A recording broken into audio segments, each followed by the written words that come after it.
The main difference between technical drawing and freehand drawing lies in their purpose, level of precision, and the methods used to create them. Number 1. Purpose. Technical drawing is used to convey precise and detailed information about an object, structure, or system. It is primarily employed in engineering, architecture, manufacturing, and construction to communicate design ideas, specifications, and instructions. Freehand drawing, on the other hand, is more about artistic expression and capturing the essence or aesthetics of a subject. It is often used in art, sketching, and illustration where accuracy and precision are not the primary concern. Number 2. Precision and accuracy. Technical drawings require a high level of precision and accuracy.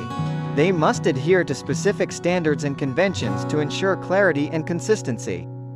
The dimensions, angles, and proportions in technical drawings need to be exact to ensure that the object can be manufactured or constructed correctly.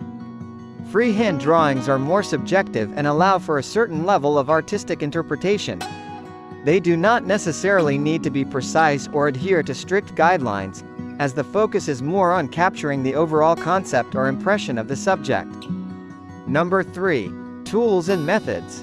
Technical drawings are often created using specialized tools like computer-aided design software or traditional drafting instruments like rulers, compasses, and protractors. The use of precise measurements, scales, and standardized symbols is common in technical drawing.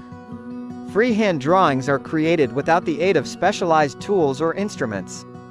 Artists typically use pencils, pens, charcoal, or other drawing mediums to create their artwork. Freehand drawings rely on the artist's skills and imagination to represent the subject.